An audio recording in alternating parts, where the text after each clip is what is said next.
Está con nosotros aquí en la cabina de Radio Panamá, y a quien agradecemos que esté presente en este estudio, el abogado especialista en Derecho Ambiental, el señor Harley Mitchell Morán. Harley, buenos días, bienvenido, gracias por estar con nosotros. Muy buenos días y muchas gracias por tenerme aquí. En Panamá actualmente pasa de todo, Sí. pero ustedes de todas maneras tienen oportunidad de hablar de temas de gestión ambiental como el de Puerto Barú.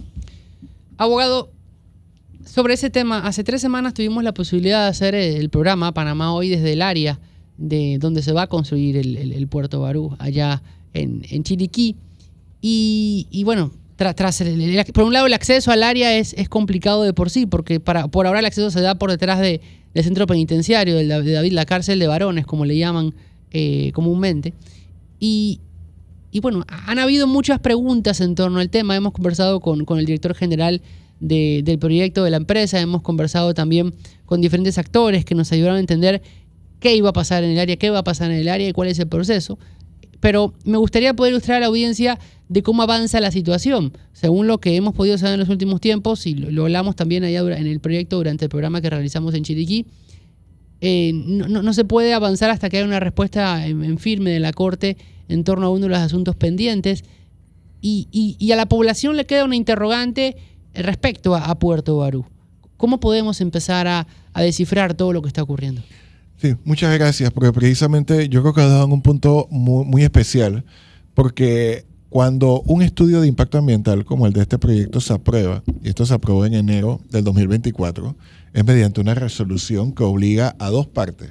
Obliga al promotor del proyecto a que de realizar su obra la haga de acuerdo a normativa ambiental.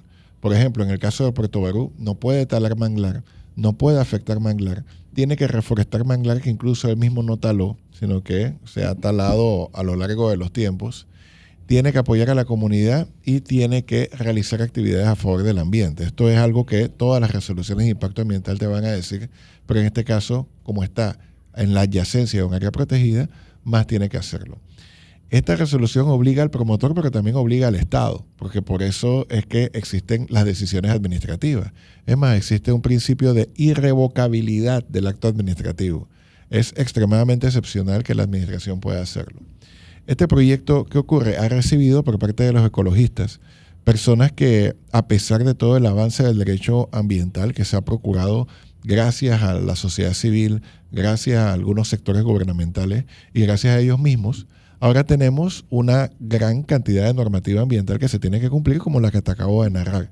Sin embargo, todavía hay personas que no creen que el desarrollo junto con el medio ambiente son compatibles y le han colocado no una, sino 2 demandas de inconstitucionalidad.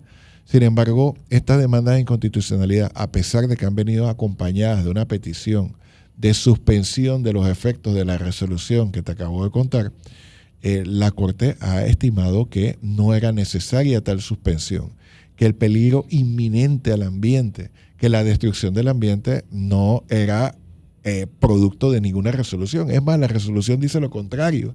La resolución lo que dice es que el proyecto Puerto Barú no puede talar manglar, no puede afectar manglar. Tiene un canal de navegación que incluso ese canal de navegación es natural. Alguien por ahí ha dicho que se van a construir 31 kilómetros de canal de navegación. No, el canal es natural porque incluso el área de Puerto Barú, la toponimia del mismo es Puerto Cabrito. Eso era un puerto. Fue utilizado por cítricos de Chiriquí. Ha sido utilizado históricamente por pescadores y por personas que se dedican al turismo a la libre. Sin embargo, ahora va a tener una vocación diferente como un puerto eminentemente de cabotaje y turístico. Así que este canal de navegación, incluso en el estudio de impacto ambiental, si se ponen a ver los mapas y ya nos dijiste que fuiste al área, el canal de navegación tiene 100 metros de ancho de lado a lado, pero no se va a poder navegar según el estudio de impacto ambiental en todo el sitio. No se debe tampoco porque a los lados hay manglar y eso puede afectar al manglar. Se tiene que navegar a través de una ruta que está trazada y está aprobada en el estudio de impacto ambiental. Así que comprendemos que la Corte Suprema en ninguno de los 2 momentos haya dicho que existe un daño inminente al ambiente. Sin embargo, sí ha cumplido con analizar el fondo. Sin embargo, quiero aclarar, no se trata de que el proyecto esté detenido por la Corte porque esto alguien lo ordenó. Quizá va un poco más lento porque hay decisiones comerciales de tomar de la parte corporativa de ellos que yo no sé. Sin embargo, sí es muy importante explicar que el proyecto está en ejecución, que ya está tomando medidas con respecto a la comunidad como debe hacerlo y medidas ambientales como por ejemplo las estaciones de monitoreo de sedimentos que pudieran afectar al manglar. Usted decía recién, hay un grupo de la sociedad o hay parte de la sociedad que trata de no ver el desarrollo en conjunto con el ambiente. ¿Cómo podemos explicar ese desarrollo con el ambiente? Tomando en cuenta Puerto Barú, sí, pero tomando en cuenta también diferentes espacios de nuestro país. Sí, yo creo que nos pones en buen contexto porque ya la lucha entre ambiente y desarrollo terminó hace más de 30 años, cuando se determinó el desarrollo sostenible como paradigma de desarrollo mundial, un desarrollo con rostro humano, un desarrollo cuyo primer principio, me refiero a la Declaración de Río sobre Medio Ambiente y Desarrollo, dice que los seres humanos son el centro de las preocupaciones del desarrollo sostenible y que tienen derecho a una vida saludable y productiva, pero en armonía con la naturaleza. Todo nuestro derecho ambiental está fundamentado en ese principio, en ese axioma. Incluso leyes recientes, un poco complejas, como por ejemplo la que te protege los manglares, que es la ley, si no me estoy equivocando, 304 del 2022, que protege manglares y ecosistemas corales y ecosistemas asociados. Cuando vas a ver los ecosistemas asociados es manglar. Esa ley se ve satisfecha en el sentido de que por el proyecto Puerto Barú no puede talar manglar. Se ve satisfecha en que se condiciona la restauración de la naturaleza. Puerto Barú está restaurando naturaleza que incluso el mismo puerto todavía no existe. Así que se está cumpliendo con la gestión ambiental, incluso aunque este mismo puerto no tiene responsabilidad. Este es un ejemplo del desarrollo sostenible y yo quisiera instar a la población de que ahora, 30 años después, cuando finalmente tenemos norma ambiental de alto nivel, la Corte Suprema de Justicia, en otros casos, hemos visto que ha aplicado de una manera bastante severa la normativa ambiental. Y en este caso de Puerto Barú, por ejemplo, no ha visto una necesidad de detener los efectos de la medida y se está investigando el tema, se están aclarando puntos como los del canal de navegación, como el tema del sedimento, hasta dónde llega el sedimento, qué compone el sedimento del dragado, cómo se dispone finalmente.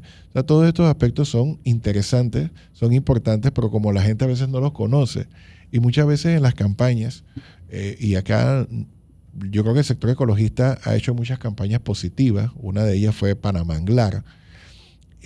Estas campañas a veces se toman algunas licencias, porque el hecho de que exista un puerto de cabotaje en un sitio natural no quiere decir necesariamente que ese sitio natural tiene que destruirse para echar mano de un puerto. Muy por el contrario, ambas cosas pueden coexistir y por eso la normativa ambiental es tan estricta, tan profusa y en este caso como en otros se está cumpliendo.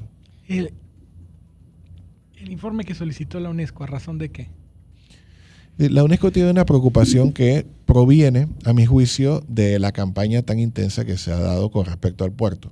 Hay gente que cree que a pesar de que el sitio de dragado, porque se va a dragar no todos los 31 kilómetros del canal de navegación, sino sitios puntuales a lo largo de una cuarta parte de eso.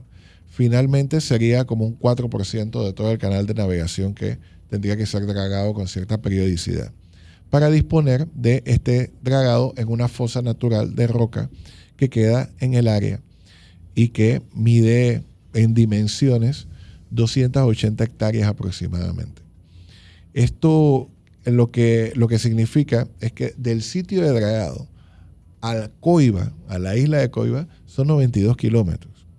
Del sitio de disposición de dragado a la isla de Coiba son 62. La precipitación, según el estudio de impacto ambiental, es decir, hasta dónde llega el sedimento antes de irse al fondo del océano, el sedimento que quede en suspensión después de la disposición de la fosa, o sea, no todo, se queda a 1 kilómetro del Golfo de Chiriquí.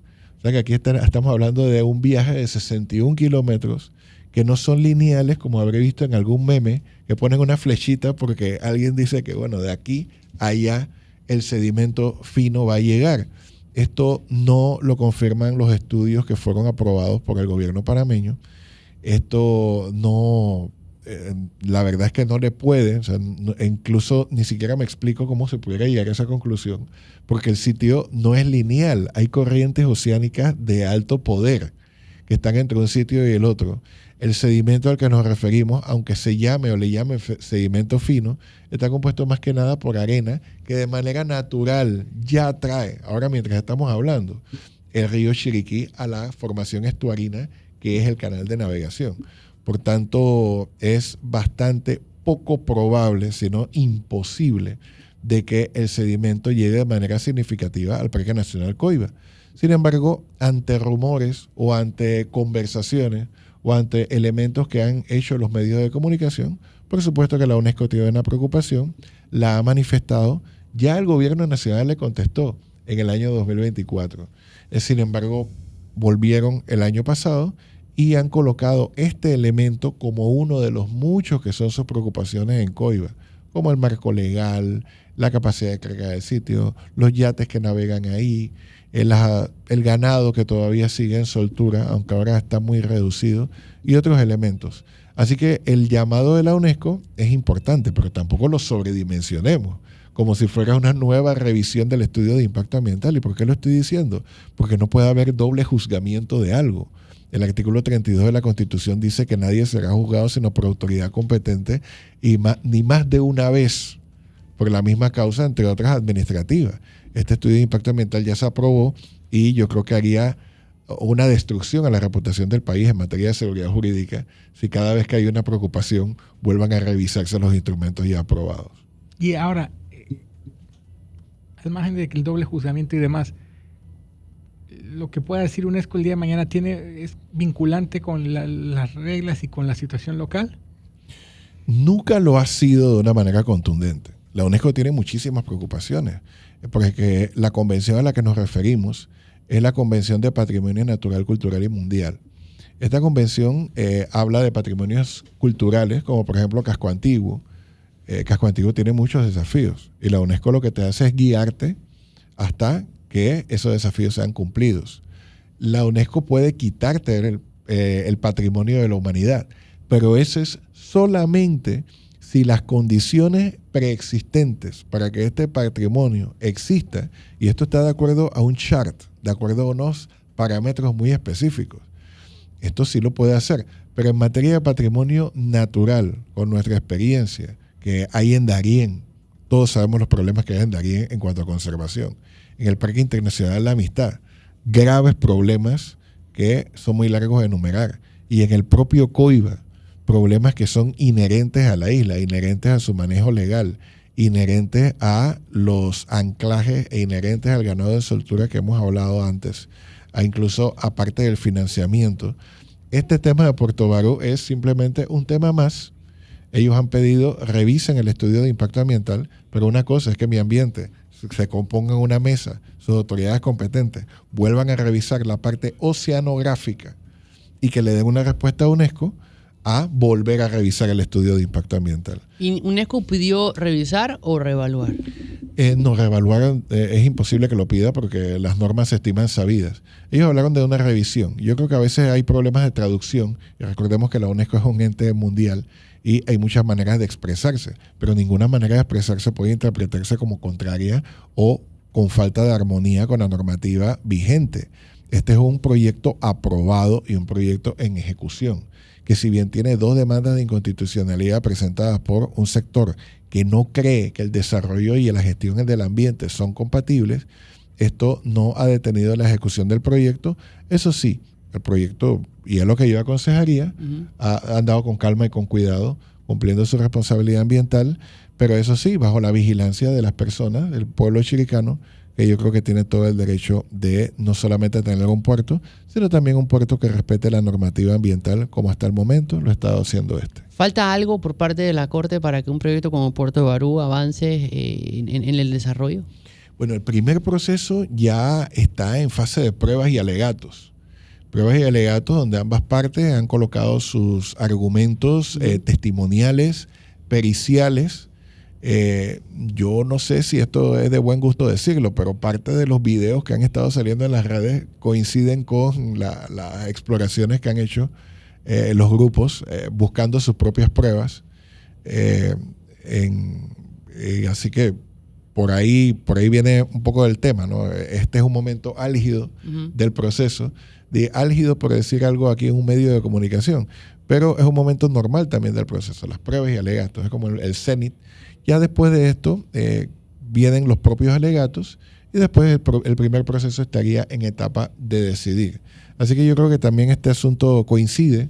Ustedes dicen que no hay coincidencias, pero yo voy a ser inocente.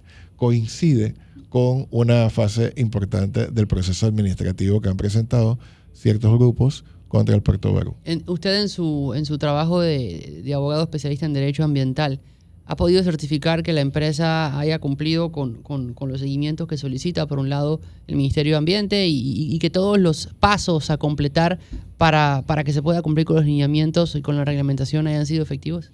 Mira, Leo, lo bueno de esto es que toda la información ambiental, con matices, porque hay algunas cosas que no, es pública. Es pública gracias al acuerdo de Escazú, gracias a la ley de transparencia. Todo el estudio de impacto ambiental de Puerto Barú está en Internet. Y por eso es que puedo hablar con tanta soltura del tema. Igualmente, los informes de seguimiento que tiene que hacer este proyecto, que ya van por 4, todos se han presentado al Ministerio de Ambiente y todo esto es perfectamente público y cualquiera persona que los lea puede corroborar lo mismo que estoy diciendo. Es más, yo hasta quisiera adelantar, ya que hablaste del proceso judicial. Aparentemente la estrategia, llamémoslo para decirlo de una manera fácil, la estrategia ecologista es que nadie lea el estudio de impacto ambiental. Que la parte científica no la lean. O sea, lee mis temores y lo que yo temo. Temores que en realidad son riesgos ambientales. Aquí en Panamá tenemos que aprender a manejar el riesgo. Afortunadamente, en materia de recursos naturales, el riesgo es muy bien manejado por personas o personal del Ministerio de Ambiente y por grupos profesionales que son los que elaboran los estudios de impacto ambiental y los que le dan seguimiento. Así que estos temores de que si hay sedimentación, de que si se afecta manglar, de que qué pasó con la fauna, hay ejércitos de personas que día a día se están graduando en Panamá para tratar precisamente estos riesgos y que son las actividades de gran envergadura como esta las que los pueden contratar. Y que finalmente todos podemos participar como profesionales o como interesados en el desarrollo sostenible de los proyectos de manera concreta, no de manera abstracta, que está muy bien los seminarios, las conferencias y las capacitaciones, pero también hay gestión ambiental en la práctica y esa gestión ambiental en la práctica se tiene que hacer proyecto a proyecto para que finalmente todo el país pueda alcanzar un desarrollo sostenible. Según lo que he podido saber, ya la UNESCO, y usted lo acaba de decir hace instantes, le había hecho consultas a Mi Ambiente sobre el tema de Puerto Barú. Es decir, Mi Ambiente ya respondió en una primera instancia a la UNESCO. ¿Tiene que hacerlo nuevamente tras esta consulta? Es que esta parte no la comprendo. Algo debió pasar del año 2024, bueno, algo aparte del cambio de gobierno, ¿no? Que en Panamá significa mucho, sin embargo, institucionalmente también tiene que haber una coherencia, porque los estamentos internacionales, ellos no se fijan que el gobierno de fulano o el gobierno de este, ellos se fijan institucional. En el país. Correcto, y yo creo que deberemos ir hacia allá. Institucionalmente ellos se les contestó en 2024. No comprendo qué pasó, además de una visita a UNESCO el año pasado, entre 2024 y 2025. Sin embargo, de manera casual, reitero que voy a manifestar cierta ingenuidad y cierta fe en el género humano, de que, oye, qué casualidad que ahora que el primer proceso está en fase de alegatos, de pruebas, perdón, y ahora es que viene este tema de la UNESCO a colación cuando ya se había contestado y cuando el Ministerio de Ambiente, si la UNESCO insistía, quizás debió haber institucionalmente defendido su estudio de impacto ambiental, así como lo defendió en la Corte. Hay un momento en los procesos judiciales contenciosos administrativos donde la Corte le pregunta a la institución, que es la verdadera juzgada aquí, no es Puerto Barú, es la resolución que emitió un ente. A través del instrumento llamado informe de conducta, el estamento estatal puede decir en su momento, oye, mira, lo hicimos bien, cumplimos con el debido proceso. Hay un ejemplo contrario, no sé si se acuerdan del proyecto de Sierra Llorona, de la carretera a inicios de este gobierno. Ese proyecto había sido aprobado por el Ministerio de Ambiente y el Ministerio de Ambiente, en su informe de conducta, se retractó del proyecto. En esta ocasión no fue así. En estas 2 ocasiones el Ministerio de Ambiente ha dicho, oiga, cumplimos con el debido proceso. esto igual pudo haber tenido una manifestación ante UNESCO, no sabemos por qué no, pero bueno, igual la UNESCO guía a los estados para poder alcanzar un patrimonio mundial incólume, y yo creo que aquí lo va a volver a hacer sin necesidad de un doble juzgamiento. Don Harley Mitchell Morán, gracias por estos minutos en Radio Panamá. Sabemos que me tienen la agenda apretada hoy. y bueno, ojalá podamos seguir conversando de este y otros temas para seguir haciendo la docencia necesaria sobre los hechos que ocurren en el país. Claro que sí, muchas gracias. Gracias. A esta hora